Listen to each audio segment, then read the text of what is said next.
አንተ ደጎ ሳምራዊ እለፍ በመንገዴ በኢያሪኮ ላይ ጥሎኛል ወንበዴ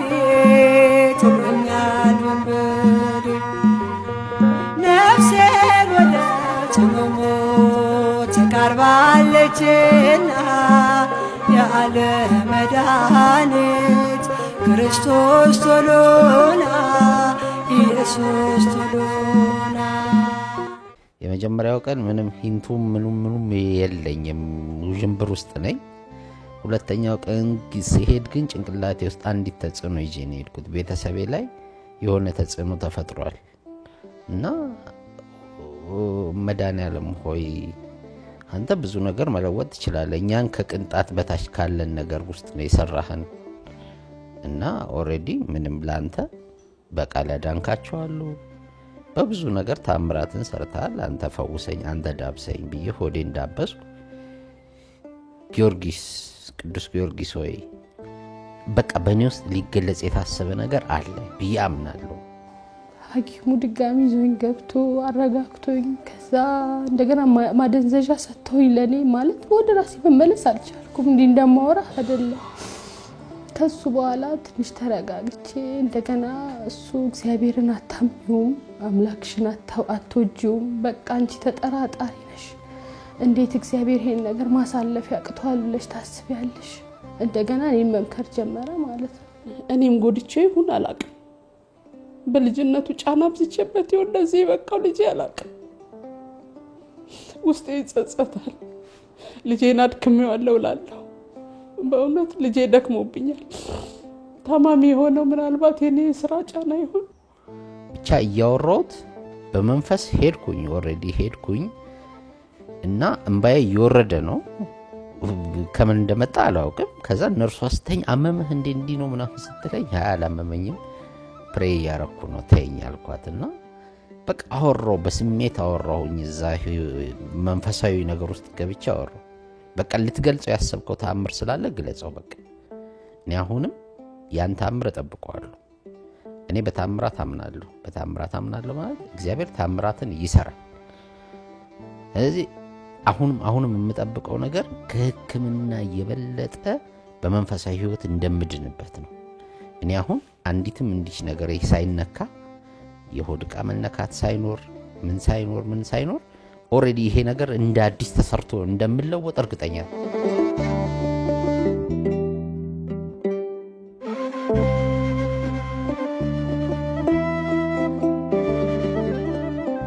እናታችን በጣም ብዙ ለፍታለች። እኔ ከልጅነት ህይወቴ ጀምሮ ከእናቴ ብዙ ነገር ተምሬያለሁ። የሴት ህይወት የወንድ ህይወት በጣም ብዙ ነገሮችን የተማርኩባት። የሴት ህይወት ማለት እኔ ብዙ ነገሮች ሊጠቅሙኝ በሚችሉ መንገድ ነው ያሳደገችኝ። ለምሳሌ የትም ቤት በረሃብ ሄድ ምን ብል ምናምን በሙያ ሰርቼ መብላት እንድችል አድርጋ ነው ያሳደገችኝ። ኖርማሊ የወንድ ስራን ከመስራት ባለፈ የሴት ስራን ሰርቶ ጀመረ።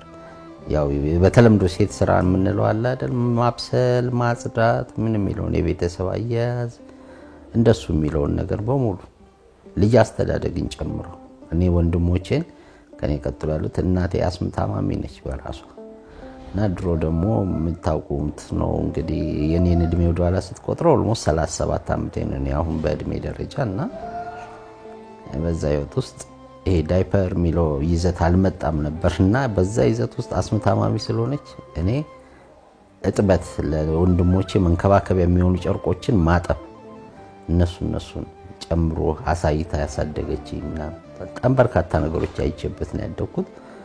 በዛ ላይ እናታችን ሁላችንንም ስታሳድገን በዛ ደረጃ ነው ያሳደገችን። ከዛ ባለፈ እሷ በጣም ለፍታለች፣ በጣም ተጎድታለች ለኛ ስትል በጣም ብዙ ነገሮች አጋጥሟታል። የህይወት ቻሌንጁ በቃ ለየብቻ አባትና እናታችን ለየብቻ ምናምን በመኖራቸው ያሳደገኝ አባቴ በጣም የዋህ ሰው ነው። በጣም እኔ ከአባት በላይ ነው ያሳደገኝ። እንዴት ብዬ ላመሰግነው እንደምችል አላውቅም። ያው አርፏል በህይወት የለም እና አስተዳደግ ላይ በጣም በቃ ወንድም ሴትም ሆና ነው ያሳደገችን። እሱ ሹፌር ስለሆነ በረጅም ጊዜ ነው የሚመጣው። የበረሃ ሰው ነው እሱ እና ያ በመሆኑ ሁለቱንም ነገር ቻሌንጅ ተቋቁማን ያሳደገች። ከዛ ብዙ ነገር ተከፈለ። በቃ ያው መስዋዕትነት አንዳንዴ ህይወት ሁለት አይነት ዘርፍ ይኖራታል ብዬ አስባለሁ። አንደኛው ጥሩ የሚባለው ጥሩ ነገር ሊያጋጥምህ ይችላል በህይወት ምዕራፍ ውስጥ። አንደኛው ደግሞ ቻሌንጅን በቃ ሁሌም ከሱ ጋር የምታልፍበት ሂደት ይሆናል እና የኛ ቤተሰብ ያጋጠመው በቻሌንጅ ውስጥ ማለፍ ነው እና ያሳላ ያጋጠመ እሷም በዛ ቻሌንጅ ውስጥ ነው ያለፈችው። እኛም እሱን ከፍለን ያለፍነው። ካለፍንም በኋላ አለቀቀም ቻሌንጅ ወደ ለውጥ ነገር አልመጣብንም። እንግዲህ እሷ በጣም ጉልበቷ እየደከመ በመጣ ጊዜ ማረፍ የሚጠበቅባት ጊዜ ላይ እኛ ማረፍን ሳንሰጣት አረብ ሀገር ተሰዳኛን ለማስተዳደር በጣም ብዙ ነገሮች በቃ ልነግርህ ከምችለው በላይ ከ10 ዓመት በላይ ዛለፍታ ምንም ነገር ሳትይዝ ግን እኛን ማስተማርና የሆነ ቦታ ይዙልኛል ብላ እሱ ላይ ለፍታ በጣም መስዋዕትነት ከፍላን የመጣችው። ያው እንደምታዩ እንግዲህ ዛሬም ድረስ ቻሌንጁ እዚህ ድረስ ይዞን ተከትሎን መጥቷል ማለት ነው። እቤት ለቅሶ ሲሄድ ማህበራዊ ህይወት እንደዚህ ወጣ ስል ቤቷ ጸድታ ልጆቼን ተንከባክቦ ሁሉንም ልጆች አዝሎ ያሳደገ እሱ ነው። የመጀመሪያ ልጅ እንግዲህ አንተ የመጀመሪያም ባትሆን ታቀው ይሆናል። በወንድሞች ታየዋለ እንደ አባት ማለት ነው። አባት ሆኖ ልጆቼን ያሳደገ እሱ ነው። እኔ መውለድ ብቻ ነው። ኳስ ሊጫወት እንኳን መውጣት ሲፈልግ ጓደኞቹ በራችን ላይ ነው ኳስ የሚጫወቱት። ስራ ሳይሰራ እንደማይወጣ ስለሚያቀው ሰዓቷን ያቃታል መውጫቸው። ወደ ስራው ነው ቶሎ ይገባና ስራውን ጨራርሶ ቤቷን አሳምሮ በር ከዘጋ በኋላ ወጥቶ ጨዋታውን ይቀጥላል እንጂ ስራ ያለ ኳስ ጊዜ ቢጫወቱ ወጥቶ አይቀላቀል። ከዩኒቨርሲቲ በ2000 ዓመተ ምህረት ነው የተመረኩት በኢትዮጵያ በሚሊኒየም ተመራቂ ነበርኩና ተመርቄ ከወጣውም በኋላ እርግጥ አልተቀመጥኩም። ወዲያው ነው ስራ ያስኩት ስራ ያገኘሁት። ከዛ እንግዲህ ቤተሰብ ለውጣለሁ ብለ ታስባለህ። ለትንሽ ጊዜ ልክ እኔ ተመርቄ እንደወጣው ትንንሽ ወንድሞቼ ከኔ ቀጥሎ ያለውም ያው ወደ ዩኒቨርሲቲ እየቀረበ ያለበት ጊዜ ነበር። አጋጣሚ እሱን አግዤው ማስተምረው ከሆነ ምናምን ብዬ ኮተቤ እሱም ዲግሪ ለመማር ገባ። እዛ እሱን ምናምን ነገር የተወሰነ ጊዜ እንትን አልኩ። መጀመሪያ የተቀጠርኩት አዲስ አበባ ከተማ አስተዳደር ነው። ቦሌ ክፍለ ከተማ ነው የተመደብኩትና እዚሁ ስራ ያስኩኝ ንግድ ላይ ነበር የተመደብኩት። ንግድ ላይ ስመደብ ቁጥጥር ነበርኩኝ ምናምን በጣም ብዙ ነገሮች ታያለህ ትማራለህ። ከዛ እኔ ወጣው በማህበረሰብ አለ ቅድም የነገርኩ ነው ቤተሰቤ ምናምን ነገር በእምነት ነው ያሳደገኝ። አባታችን በጣም የእምነት ሰው ነው ስለ ሃይማኖታዊ ጉዳይ ሳይሆን ለራሱ ታማኝ ለጭንቅላቱ ታማኝ የሆነ ሰው ነው። ስለ ሀቅ ተናግሮ የሚያሳድገን አይነት ሰው ነው እና በዛ ምናምን ውስጥ ስለነበርኩ ቦታው መጥፎ ነገሮች ጋር የሚያገናኘህ ነው ማለት ይሄ ለሌብነት ለምናምን ግን እኛ እንደሱ አይነት እይታ በድህነት ውስጥ እንኳን እየኖር እንደሱ አይነት እይታ አልነበረንም። እናቴ እየተቸገረች እኔ 1 ብር ስለመውሰድ አስቤ አላውቅም። ደሞዜ 912 ብር የተጣራ ይደርሰኝ ነበር። ከሱ ላይ የቻልኩትን ልካለው። ሆስፒታል ታማ እንኳን ሄጄ መጠየቅ ስለማልችል እስቲ መድኃኒት መግዣ ብር ልላክላትና ብር ልኬላት እኔ እዚህ ጨጓራ አታመማለሁ። ለምን እታመማለሁ? ስራ ስገባ ቁርስ አልበላም። ከዛ ከረሳውት ምሳም ዘላለሁ። እንደዛ ይሆንኩኝ ስራ ቀጠልኩኝ ምናምን ከሱ እስከ ተሻለ ስቴጅ ድረስ ስራ አስኪያጅ እስከመሆን ደርሻለሁ ባለ ጊዜ ውስጥ ማለት ነው። ከዛ ቦሌ ተቀጠርኩኝ። የሰራሁት አጠቃላይ ቦሌ ላይ ስራ እስከማቆምበት ጊዜ ድረስ ማለት ነው። በግል አንዳንድ ስራዎች ከመስራት ባለፈ ማለት ነው። እና እዛ በመሰራበት ጊዜ እስከ ውክልና የደረሱ ፖዚሽኖችን ይዣለሁ ንግድ ላይ ባለው ማለት ነው። ከዛ በኋላም የዚህ ወረዳ እዚያው የምኖርበት ወረዳም ስራ አስኪያጅም ነበርኩ። መሬት ላይ ነበርኩኝ። እዛም ላይ እንደነገርኩ ነው በሐቅ ስላደግን እቺን የመንካት እኔ ስራ አስኪያጅ ሆኜ ፖዚሽን ላይ ሆኜ እንደው ሰዎች በሌብነት የሚያስቡት ቦታ ላይ የመሬት ጉዳይ እንግዲህ በሌብነት የሚታሰብ ቦታ ነው። እዛ ቦታ ላይ ሆኜ እናቴ ግን አረብ ሀገር ነበረች። በቃ እሷ ምናልባት ይሄ ልጅ ለምንድን ነው ምናምን ብላ ታውቅ ይሆናል። አውርተንበትም አናውቅም በእንደዚህ አይነት ጉዳይ። አኗኗሬን እንደዛ አድርጌ ነው የኖርኩት። ስራም ስለቅ አልፈለግም ሌብነት ብዬም ነው የለቀኩት። እስከዛ ድረስ እስከ መቼ ድረስ ነው የቀጠልኩኝ? እስከ 2007 አካባቢ ድረስ ክፍለ ከተማ ላይ እየሰራው ነበር። ከዛ በኋላም ትዳር በ2008 መሰረትኩኝ። በ2010 የመጀመሪያ ልጅ ወለድኩ።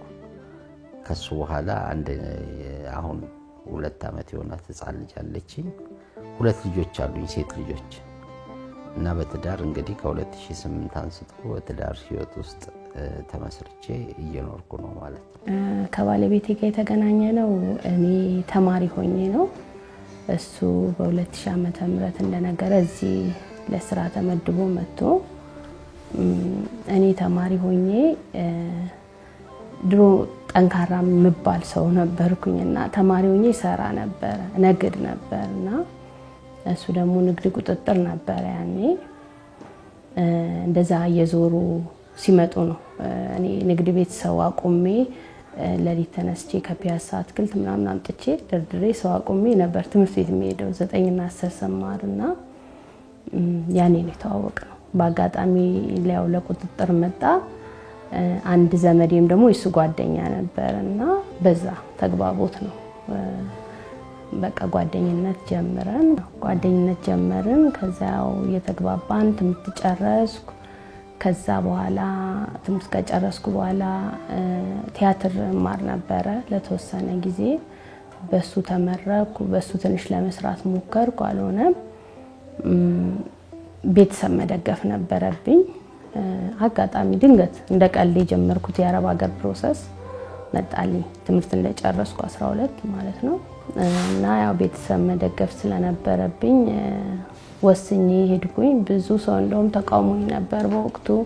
ልጅ ነሽ፣ እንደገና ጥሩ አይምሮ አለሽ፣ ለምን አትማሪም? ብዙ ነገሮች ነበሩ። ግን በወቅቱ ያን ያስወሰነኝ የራሴ ነገር ነበረ። ቤተሰብ ላይ ሁሌ ሸክሞኝ አልቀጥልም። አባቴ ታማሚ ነበር። እናቴ እንኳን 8ኛ ክፍል ተማሪ ሆኜ ነው ያረፈችው። አባቴ ረጅም አመት ታማሚ ነበር፣ ይጥለው ነበር። አሁን ቅርብ ጊዜ ነው ያረፈው፣ አመት እንኳን አልሆነውምና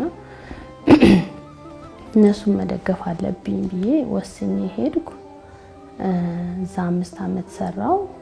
ያው ቤተሰብ የምፈልገውን ነገር ያኔ ልጅ ሆነ ለራሴ አትልም።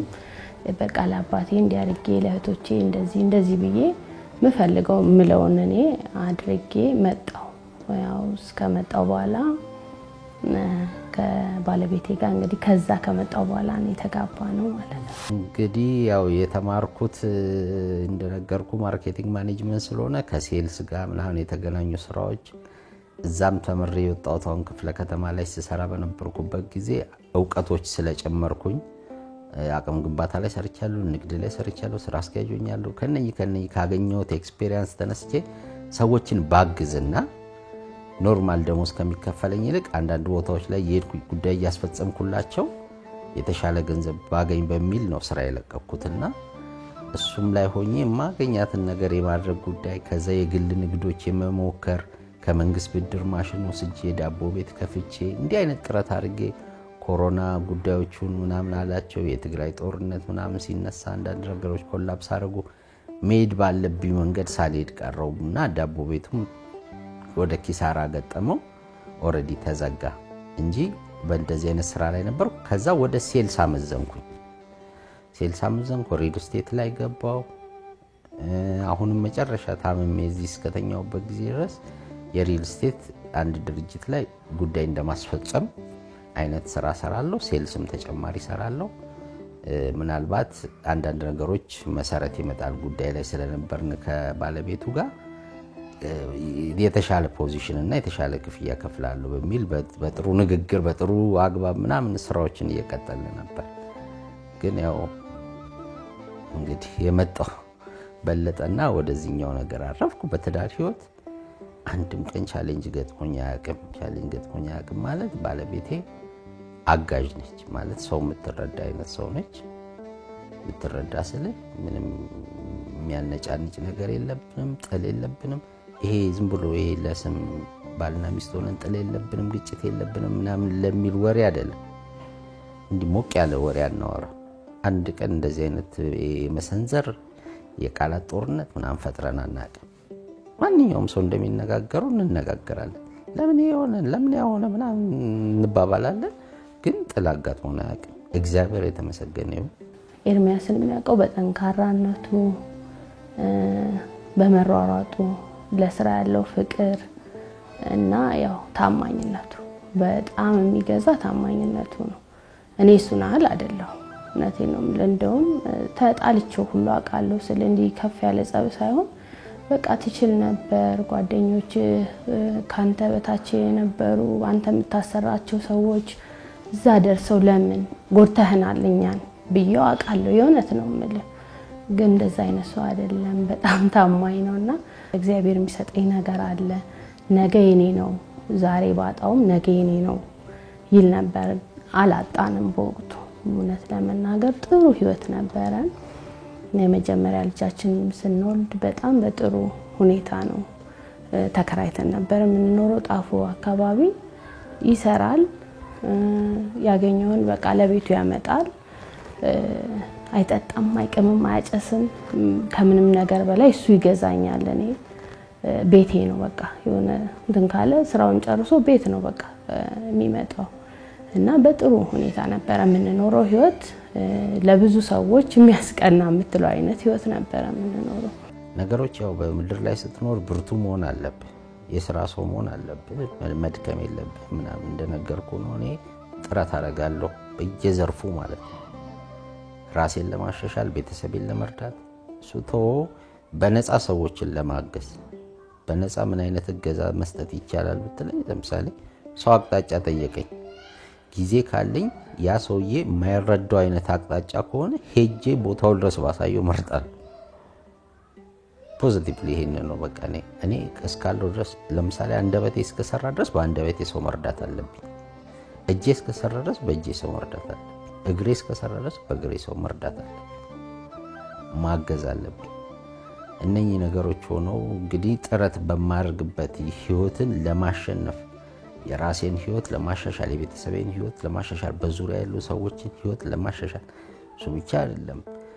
አንዳንዴ አልፈ እስከ ሀገር ድረስ ልታስብ ትችላለህ፣ እስከ ሀገር ድረስ ልታስብ ትችላለህ። እኔ ከጓደኞቼ ጋር ስገናኝ ምንድነው ማለት መለወጥ የምንችለው ነገር መለወጥ በእኛ ዙሪያ፣ በአካባቢያችን ዙሪያ፣ በቤተሰብ ዙሪያ፣ በማህበረሰብ ዙሪያ ምናምን ስለመለወጥ ሁላ ምናምን አስበን እናወራለን።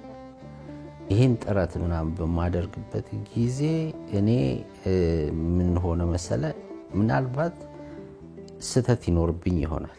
ምንድነው ስተት? ለምሳሌ ይድናል ብለህ ስትለኝ አንዳንዴ በቃ ከእግዚአብሔር ጋር ብቻ ማገናኘት ነው ያለብኝ፣ ስለ ሕክምና አልቀበለውም ብዬ ልልህ እችላለሁና ስኳር መጣ በመሃል ማለት ነው 2008 ትዳር ከያዝኩ በኋላ በአመት ውስጥ ምናምን አካባቢ ስኳር ታየ። አጋጣሚ ምግብ መብላት ላይ ከለከለኝና ምርመራ አድርግ ብላ ባለቤቴ እንትን ስትለኝ እጄ ስመረመር የተለየ በሽታ የተገኘው ስኳር ነው። ከድሮም ጀምሮ ሆድ አካባቢ ህመም አለብኝ እና ያ ነገር ጨጓራ ነው ምናምን በቃ የከለከለኝ ምግብ እሱ ነው ምናምን በሚል ሐሳቤ ብቻ ሲሄድ ስኳር ከፍ ያለ ተገኘ። በጸበል ምናምን ለማከም ሞከርኩኝ። ወዲያውኑ ወረደ። በጸበል አካባቢ በሄድኩበት ጊዜ አይ በቃ ምናምን ብዬ ችላ አልኩት። ያ ስኳር ገፋና አሁን ኩላሊቴን ስኳሩ ዳሜጅ ያደረገው ነው የሚለው ሕክምናው። ድንገት ነው እሱም የተገኘው። እንዴት ተገኘ? አጋጣሚ ያው የጾም ወቅት ነበርና እሱን በሚል ጊዜ ቮሚት አስቸገረኝ እና ወደ ላይ ማለት ሲያስቸግረኝ በአንድ ቀን እስከ 11 ጊዜ ቮሚት ያለኝ ጊዜ ነበር። የመጀመሪያ ጊዜ በተለይ ለ21 ቀን በቃ ተውከት በጣም አስቸገረኝ። ስቲል አለ ግን ያለው አሁን የቀነሰ ነው። ያኔ ግን ተከታታይ 21ዱንም ቀን በቃ ወደ ላይ ነው የበላሁት አይረጋም። ውሃም መጠጣት አልቻልኩም። አቆይ ሐኪም ቤት መሄድ አለብኝ ተብሎ ሐኪም ቤት በሚሄድ ጊዜ ያኛው የጨጓራውን ኬዝ ለማከም ምርመራዎች መደረግ አለባቸው ተብሎ የታዘዘልኝ ሲቲ ስካን ነበር እና ሲቲ ስካኑን ለመታየት ሲሄድ ሲቲ ስካኑ መደረግ የማይችልበት ሁኔታ ተፈጥሯል። ለምን? የኩላሊቱ ውስጥ ያለው ክሬቲን የሚባል ነገር ምናምን አለ በህክምና አላውቅም ብዙ ያከፍ ብሏል። መታየት ያለበት 1.2 ማክሲመም ማለት ከፍተኛው 1.2 የሚባል የሆነ ቁጥር አለ። የኔ በሰዓቱ የተገኘው ከ5.6 በላይ። ስለዚህ ማድረግ አልችልም። ለምን? እንዲህ ነው። ይህ ማለት ኩላሊት ፌል። ስለዚህ ማሽን ውስጥ እንደዛ መግባት አልችልም። የምትወስዳቸው ነገሮች ስላሉ እሱን አድርገህ መግባት አይቻልም። ስለዚህ ያለው ድል ይሄንን መቀነስ ነው። መጀመሪያ ዶክተር ጋር ተመለስና ይሄ ነው ውጤቱ ብላ አሳውቅና ሳሳውቀው አይ ነገር በቃ ለጊዜው ዲያሊሲስ መጀመር አለበት። ዲያሊሲስ ስትል ዶክተር ምን ለማለት ፈልገህ ነው? ምን አይነት ዲያሊሲስ ማለት? ኩላሊት ማሰብ አልፈለኩም ስለው አይ አስቸኳይ ነው ግን ያው ተስፋ ሲሰጠኝ ሊቆም የሚችል ነው ምናምን አለ። በቃ ሐኪሙ ቁጭ አድርጌው ነው ወጣው ወደ አስፋልት ነው ወጣሁት። ለምን? ብዙ ህልሞች አሉት ኤርሚ። ልጆቻችንን አሰብኩ። ምንም ነገር የለንም። እሱን አሰብኩ። ህይወት ወዴት ነው የሚሄደው ያሰብኩ። ይከብዳል። ያለሱ ነው ምንም አላቅም ማለት ስለ የሆነ ነገር አድርጊ ብትለኝ ኤርሚያስን ሳላማክር አድርጌ አላቅም። ለልጆቹ ያለው ነገር እኔ አላሳደግኳቸው ምን ያላጠብኳቸው እሱ ነው የሚያጥባቸው። እግዚአብሔር በሚያውቀው ዳይፐር እኔ ማሰር አልችልም እሱ ነው የሚያስርላቸው። እንደገና ህይወት እኖራለሁ ብሎ ያሰበ ብዙ ተስፋ የሰጠኝ ሰው በቃ ሞተ ብዬ ነው ያሰብኩት። ይዛግ ወጣው ውጭ አስፋልት ነው ወጣሁት። እግዚአብሔር በሚያውቀው እህቴ ተከትለኝ ወጣች። እቴን ኤርሚኮ ሞተ በቃ እንዲህ ያለኝ ሐኪሙ ስላት ሁሉም ያውቁ ነበር። እኔ ለኔ ብቻ ነበር ድብቅነቱ ማለት ነው። ከዛኛ ኳንቺ እንድሰሚ አልፈለግንም እናቃለን ሁሉም እናቃለን አለኝ። በቃ ማየት አልቻልኩም ቀና ብዬ እሱ ተስፋ አለው። እኔ ግን ተስፋ ቆረጥኩኝ። ሳቀም በቃ ወዲያው የሚሞት ነው መሰለኝ። ከዛ በኋላ ሐኪሙ ድጋሚ ዞኝ ገብቶ አረጋግቶኝ ከዛ እንደገና ማደንዘዣ ሰጥቶኝ ለኔ ማለት ወደ ራሴ መመለስ አልቻልኩም። እንዲህ እንደማወራ አይደለም። ከሱ በኋላ ትንሽ ተረጋግቼ እንደገና እሱ እግዚአብሔርን አታምኚውም አምላክሽን አትወጂውም በቃ አንቺ ተጠራጣሪ ነሽ እንዴት እግዚአብሔር ይሄን ነገር ማሳለፍ ያቅቷል ብለሽ ታስቢያለሽ? እንደገና እኔን መምከር ጀመረ ማለት ነው።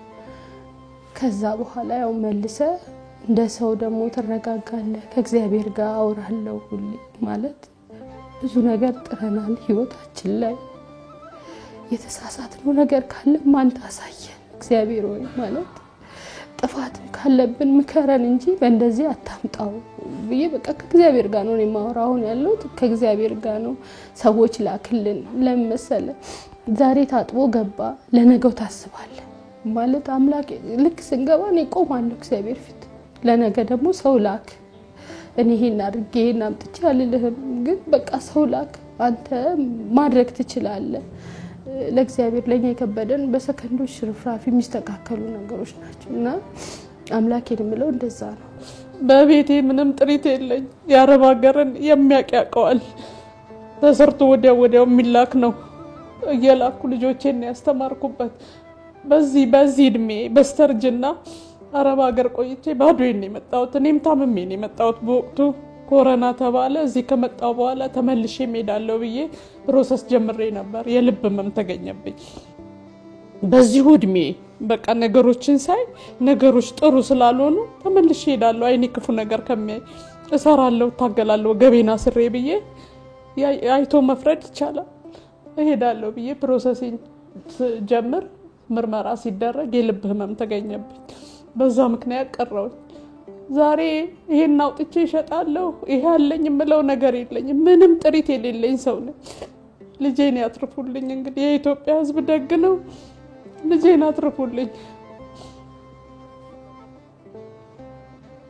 ፍላጎቴ መዳን ነው ፍቃዴ ማለት እኮ ፍላጎቴ ማለት ነው ይሄ መዳን ነው የምፈልገው በእግዚአብሔር ተአምር መዳን ነው የምፈልገው በርግጥ ህክምናም የእግዚአብሔር ተአምር አለበት ህክምና ጥበብን የሰጠው እግዚአብሔር ነው ያንን አምናለሁ ግን በይበልጥ ደግሞ እኔ በቃ አንድና አንድ ብዙ መድኃኒቶች አሉ ከስሙ ጀምሮ ማለት ነው የእግዚአብሔር ከስሙ ጀምሮ መድኃኒቶች አሉ እኛ ቤት ደግሞ በጣም በርካታ መድኃኒቶች አሉ እምነታችን ውስጥ ማለት ነው እኛ ቤት ስለዚህ ተአምራት እንደሚደረግ እርግጠኛ ነኝ እንግዲህ ሰው የሆነ በሙሉ በሁሉም ሃይማኖት ያለ ክርስቲያንም ሁሉም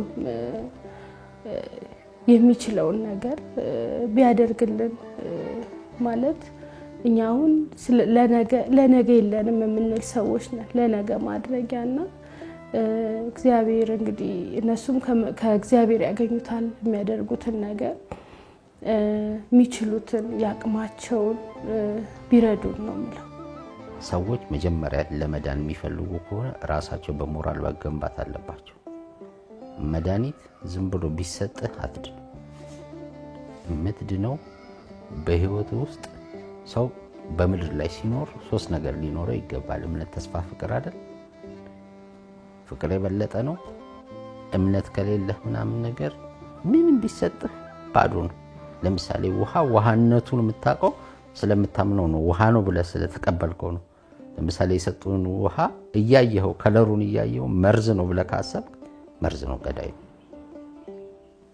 እንደዛ ይሆናል እምነት ተስፋ ከሌለ ደግሞ ትሞታለህ መጀመሪያ ሰው ለመዳን ተስፋ ማድረግ አለበት ነገ ህይወት እንዳለ ማወቅ አለበት ማረጋገጥ አለበት ምንም ቢሆን በህይወቱ የሚቀጥል ነገር አንድ ቀን ሲያድር እግዚአብሔር ለምን አንድ ቀን ጨመረ ለምን ሰዓት ጨመረ ለምን ሰከንዶች ጨመረ ምክንያት አለ እኔ አንተን ያመጣበት ምክንያት አለ ሰዎችን ሊጠራልኝ ፈልጓል ለሁለት ነገር አንድ ምንን ሊያሽለኝ ሁለቱም ሰዎችን ሊጠራበት ማለት ነው ሰዎችን ሊያድንበት ሰዎችን ሊያሽልበት ትናንት ያለውን ቃሉን ታምሜ ጠይቃችሁኛል ወይ ምናምን የሚለውን በሙሉ በዛ በኩል ደግሞ ሊሰጣቸው እየጠራቸው ያሉ ሰዎች አሉ ይመጣሉ በኔ በኩል ያልፋሉ የኔ መታመን እግዚአብሔር ለሁለት ነገር ይፈልጋል አንድም ተአምሩን ሊገልጽ ይሆናል አንድም ሌሎችን ሊያድንበት ይሆናል እኔን ብቻ ማዳኑ አይደለም ስለዚህ ስለሆነ በቃ ሰዎች መጀመሪያ በህይወታቸው ሲኖሩ ምንም ይሁን የትም ቦታ ይኖሩ ያሉበት ለምን እሳት ላይ የተጣዳ ይሆኑ ተስፋ ማድረግ አለባቸው እንደሚድኑ ከዛ ነገር እንደሚወጡ እንደሚያልፉ ለራሳቸው መንገር አለባቸው ይሄን ካልሆነ ሰውየው ይሞታል መቼ ነው የሚሞተው ይሄን ያጣቀን ይሞታል እኔ አልሞትም ማልሞተው ለምን ተስፋ ኦሬዲ አለ በእግዚአብሔር የመጀመሪያው ከዛ እግዚአብሔር ማለት ደግሞ የሚልክልህ ሰዎች ማለት ነው ብዬ ነው የማምነው ከዛ አንፃር እንደዛ ነው የምወስደው በጣም አመሰግናለሁ እግዚአብሔር ይስጥልኝ አንተ ደጎ ሳምራዊ እለፍ በመንገድ በኢያሪኮ ላይ ጥሎኛል ወንበዴ ነፍሴን ወደ ጽሙሙ ተቃርባለችና ያለ መድኃኒት ክርስቶስ ቶሎና ኢየሱስ ቶሎና